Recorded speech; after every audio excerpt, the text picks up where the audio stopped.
if I crash, we can't afford it. I had some issues with food, weight and stuff in karting. Every single time I'm driving, I remember that it's costing someone something. Nobody knew what to expect going into that because it was so new. Just because something's legal doesn't make it okay at the end of the day.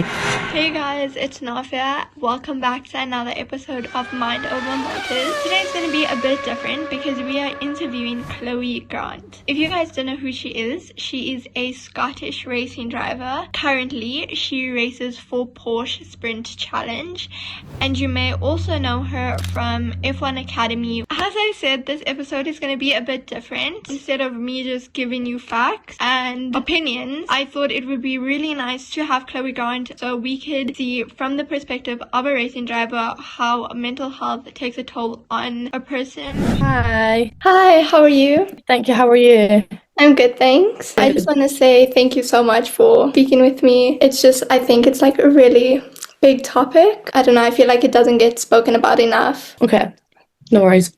So, Chloe, thank you for being on Mind Over Motors. For anybody who is discovering you for the first time, can you please tell them what you do and a little bit about yourself? So I'm Chloe. Hi. I'm 19 years old, almost 20, and I'm a racing driver from Scotland. Okay, cool. So obviously mental health in motorsports is a very big thing. It's something that people don't usually express, and I feel like a lot of the time when it comes to women in motorsport, that it kind of gets dismissed because it's like a woman firstly being in a male-dominated sport, and then it's just the comparisons and expectations and the pressure. So where in your racing career did you feel like the pressure hit you the hardest? I think it's hard to say if it is different between men and women. I just think full stop, as a racing driver, I do think you get pressure no matter what you're in.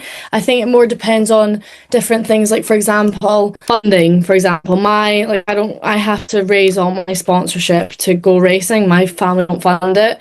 And there's been situations where I've been driving a car and I've had it in the back of my mind that if I crash, we can't afford it and I need to keep it on track, and then I'm not driving as the best I can, not driving to the full limit. Feel that pressure of trying to perform but also trying to not take that risk of having damage that we can't afford. As a kid, I didn't feel any pressure. I watched my sister race, so it never really came into my brain about oh, I'm one of the only girls, because I saw my sister do it and I was just like, I'll just do it too. When I started to get a bit better in karting, and I was a proper front runner and challenging people, I think there was maybe a bit of pressure to obviously consistently get the results. But even then, just remember karting being fun. I don't remember dealing with too much mentally in karting, apart from I had some issues with food and weight and stuff in karting. That was it. But performance wise, I could handle pressure quite well, and I was just doing what I loved. I definitely have felt more pressure in cars, but honestly, the pressure for me more just comes from financial. Every single time I'm driving, I remember that it's costing someone something. I want to give back, and I think I have to perform the best I can to show that I was worth the investment. And then, of course, you have the whole thing of, you want to look good in the eyes of a team for the future. But even then, nowadays, people just buy their way up the categories. So again, for me, it all just comes kind of back down to money. I'm just thinking about the pressure of keeping the sponsors happy, getting the results because somebody's put their money into this, whether that's my dad or my sponsors or whoever's put their money in and invested in me. And then more just for myself, I've put a lot of pressure on myself in terms of training. But yeah, that's actually, I've never really thought about it, to be honest, properly before. I do think my pressure all literally stems from financial stuff. Okay, so obviously getting into the F1 Academy is also a huge deal with huge responsibilities, and like you said, it's more like a financial aspect, which I think for a lot of the drivers it is. So what were you most surprised about when you got into the F1 Academy? Most surprised about? I don't know, actually. That's a hard one.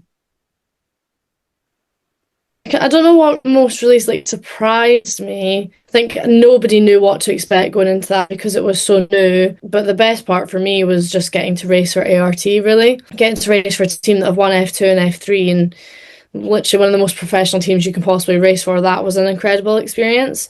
And I think that really, really helped me and developed me massively for the years after, and well, for the rest of my career, really, that will always play a huge, huge part racing for them. But yeah, the best part was just racing for ART. So then, obviously, some of the F1 Academy races lapped with the F1, F2, F3. Did you feel any like pressure during those weekends, or were you more motivated to perform like better because there's a lot of people watching, many sponsors, many teams? I mean, in the first year when I did it, we only raced in Austin. That was the only weekend we did with Formula One. And honestly, no, because I had some things going on that weekend. And it's just so hard. I don't want to get myself in trouble. But It's okay. again, it does come down to money. Like, you can think, like, people say this all the time with, like, oh, driver academies and Formula One teams, oh, you don't know if they're looking. But majority of the time, even if they are looking, someone will just pay more than you and take it away. Like, going into the weekend, found out some not great news for the year after that I'd lost a good drive, obviously due to someone having more money than me and just putting it all out on the table, and I couldn't outbid.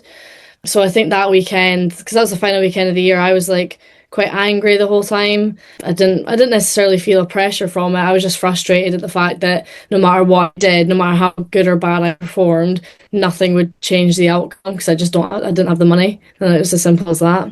Got it. Then I know you, well, I don't want to bring up like bad memories, but I know you had a bad accident.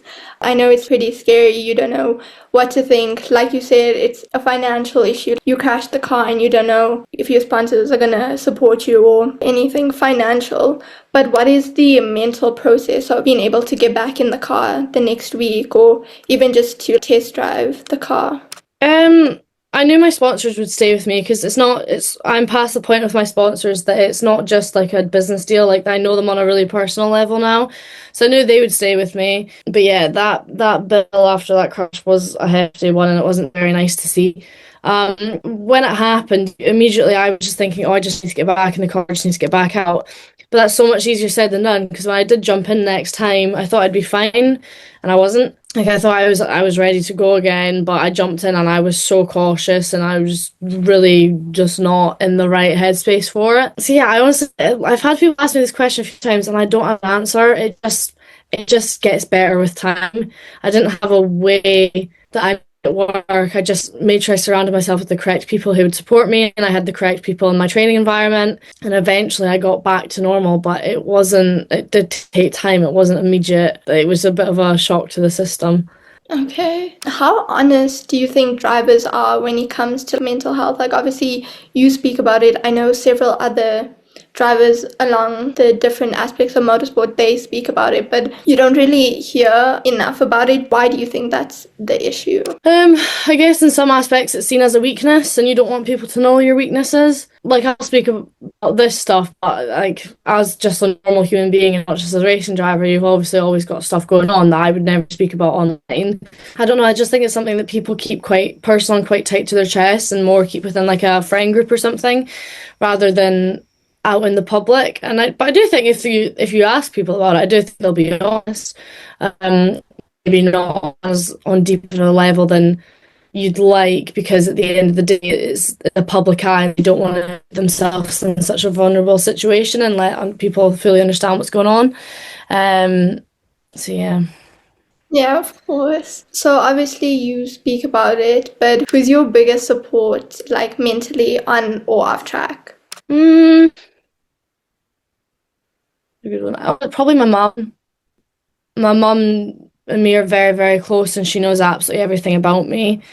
So yeah, when it comes to like personal life and like a bit of racing, my mum, but she doesn't fully understand the racing stuff sometimes. So when it comes to that, we have a mental coach at Driver Performance, and he's quite good at helping with the racing side of things. And then the guy that owns ISO as well, John, me and John, I mean, he's known me since I was like 13, so he knows me very, very well, and he knows that I'm quite tough on myself in my training mentally, so he's somebody that I do speak to about it as well. So yeah, I'd say John and my mum. Okay, cool. Then obviously a lot of people look up to you, like racing in motorsports, and being a female, a lot of people want to achieve those goals. But I know that some days it might be very exhausting. So how do you manage that when you see people in real life and they come and like talk to you? How do you navigate through that? I feel like I'm not really giving many answers. I just talk. I'm kind of like, I'm quite a yappy person, and I just kind of like, I don't really think before I speak, I just speak. Sometimes it's mainly a blur because they speak to me and I just talk back, and Okay. I don't really think. It's always nice speaking to people that like follow online and stuff. It is really, really nice actually. Okay, it's fine. We love a yap. It's okay. Yeah, yeah. Okay, and then you also recently had your Girls on Track event. Mm. How can you tell me more about the role that you have being a Girls on Track ambassador? What does it entail? How does it feel?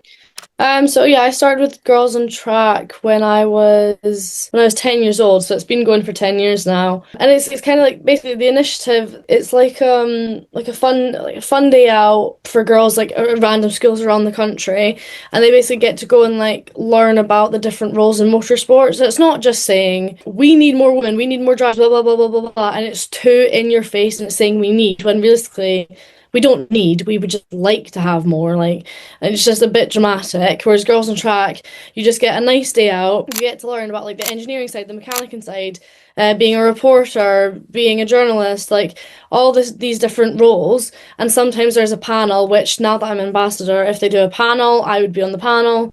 So that's more what that entails. And then obviously we have a huge community on Facebook where girls can like send in questions and help each other out. And yeah, I just really like the way they do it because they've helped so many women get into motorsport. We actually had quite a few people like speaking at the event, like telling us when they joined Girls on Track, and like mainly on the Facebook community. And then they were just curious, and then they got speaking to some people, and now some of them are in uni studying engineering degree for motorsport purely because they joined Girls on Track. I just really like their approach to it. I think it's done very well, and it's just good people. They're just really, really nice people. That's really nice to hear. There's so many people that want to get into it, and well, like I'm from South Africa, and the opportunities here are like there's nothing. So I think that's Yeah. really good. Okay, now the most dreaded question I feel like anybody wants to get asked is about social media. Everybody uses it. So I don't want to ask how you handle hate, or like even if you do, because I know there's a possibility that you do, and there's just people out there that I don't want to be mean, but should really mind their business. No, I agree. They don't know like, what people are going through, and you can't believe everything you see on the internet. But how has social media helped your career more than it's hurt your mental health? So with the social media, I didn't actually do it until recently. So it was really originally just my sister doing it and like helping me out. I think she took it over properly when I was maybe about 13, 14, and then like she'd stick a camera in front of my face and I was like, this is cringy, why am I doing this? And then obviously we grew a following, and then she fell pregnant with my nephew in 2024, and that's around the time that I started having to take it over. So by then, like she stuck a camera in my face enough times I was comfortable with it, and then I could start playing with it with my own ideas, what I wanted to do. And yeah, I think by that time I think when she handed it over to me, we were at around 50K, and now we've hit 100 at the beginning of Jan. So yeah, it's a long process. I think the only thing is with like growing a following, you see people who have huge followings. It's like years and years ago they tend to just like used to say like controversial things or something like that, and I'm really not about that. Like I'm just literally about posting what my life is, and that's it. Everyone's different. Again, I need to do it because the reason I do it is to gain, like, for the numbers, to show the sponsors so that they can invest more into me.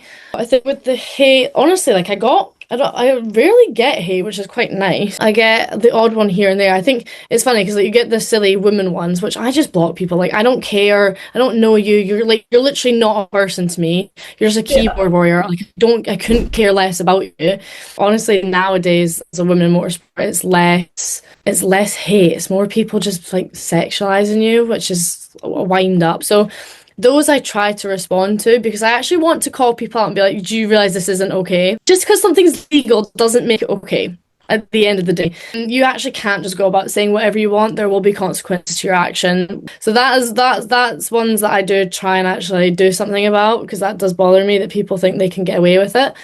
Yeah, how do I handle it? I used to yeah back, whereas now I try to take an educational approach, and if they're being ignorant, and then I just like block them. But even if I do get hate, I'm better now at laughing at it, but I'm still not quite there. I do care about what people think about me, even which I know I shouldn't. Like strangers, I always tell people don't care, and then I care myself. So yeah, I'm still working on the whole like just laugh it off kind of thing, but we're getting there. Yeah, no, I agree. Men should mind their own business. They have too many comments and they think Mm-hmm. they just like they're not. But like obviously you say that you try and go about the hate, which is really good. And I'm guessing you should be really proud of yourself for how like far you've come. So what version of yourself are you more proud of now, or like when you first started getting into karting where you knew you had to push yourself in order to like be where you are now? I'd say probably my current self, because in the past 6 months, a lot in my life has changed, racing and personal. Like, honestly, the most unpredictable stuff has happened to me, but it's all been for the better. So, yeah, I'd say my current self. Okay. So obviously you had a few career path changes, not really like career, but more motorsports, like going into different teams. How do you mentally adapt to that? Obviously, like sometimes it can be scary not knowing. Like you said, you didn't really know what to expect when you went into the Yeah. F1 academy. So, I'm gonna be so boring and say you just do. Like, you literally just okay. do. It's a part of the job. Yeah, you just adapt. You have to. Okay, cool. What's something that you wish young drivers were told earlier? I think majority of it would come from the hate they would get. Like you said, you got hate when you were 16, which I think is crazy. But like something else, not really like financial, also, just in general about motorsport. I think three groups. I would say get someone else to run your social media, even if it's a bit of investment. Number two, if you're not a millionaire, don't even bother trying with single seaters. It's just going to mentally drain you and financially drain you. Just go straight to GTs where you can actually make a career. And third, I would educate young girls about the difference of male and female bodies at a younger age, so you can understand that your fitness and your training and your nutrition will have to be different. It does have to be different. And I'd educate them on the correct way to like gain muscle, gain fat, lose fat, whatever it is, but in the healthy manner rather than like the skipping meals in the unhealthy way, just because they're comparing themselves to guys and they at a young age you don't understand the difference. So yeah, those are the three things I would. Okay, cool. Okay, just to wrap it up, because I know you said you had a meeting. Yeah. So obviously mental health is important, and some people, they just don't see it, they don't want to acknowledge it. Like you said, it's a weakness. But Yeah. what is one thing that you want people to understand about drivers that really gets said or published? I don't know, just that we do work our ass off. Like, some people have this concept of, anyone can drive on four wheels. No, they can't. Like, yeah, you can drive around, anyone can drive around a track. Not everybody can fight down to the last tenth, half a tenth, like milliseconds to make it count. Like any athlete, we just have extra factors. We don't have just the physical side. We also have the simulator side. Then we also have the financial side, and we all have jobs as well. Like, it is a full-on life. And some people just really don't appreciate that. But yeah, it's an intense lifestyle. And some people are like, oh, you get the luxury lifestyle, you get to travel, blah, blah, blah. I don't. I go racetrack, hotel. I don't get to travel the world. Like, I rarely get to see any other cities I'm at.